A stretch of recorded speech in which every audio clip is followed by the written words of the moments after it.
విశాఖలోని Madhurawada sub registrar కార్యాలయంలో నకిలీ ఏసీబీ అధికారిని పోలీసులు అరెస్టు చేశారు.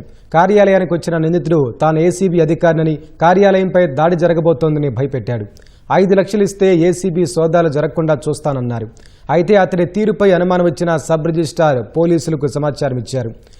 పిఎంపాలెం పోలీసులు నిందితుని అదుపులోకి తీసుకుని విచారణ చేపట్టారు. ఆఫీస్కి ఒక ఆయన సుధాకర్ అని ఆయన ఏసీబీసీ అనుకుని చెప్పి వచ్చారు.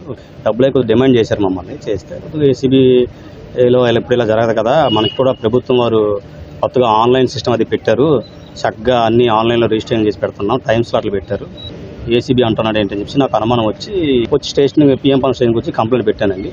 ఆయన అరెస్ట్ చేసి ఆయన ఇంటిగ్రేట్ చేస్తున్నాను పిఎంపాలెం పోలీస్ స్టేషన్ వారు. వచ్చారండి. మీ మధురవాడ రిజిస్టర్ ఆఫీస్ విషయంలో ఏసీబీ ఎటువంటి ఇబ్బందులు లేకుండా మీ అందరికీ మీకు మీ ఆఫీస్ ఎటువంటి ఇబ్బందులు లేకుండా మేము చూసుకుంటాను, నేను ఇలాగ ఏసీబీ సిఐ సుధాకర్ అని చెప్పేసి చెప్పడంతో నాకు ఆయన అవతారం మనిషిని చూస్తే పోలీసుల వ్యవస్థలో ఏం కనిపించలేదు నాకు.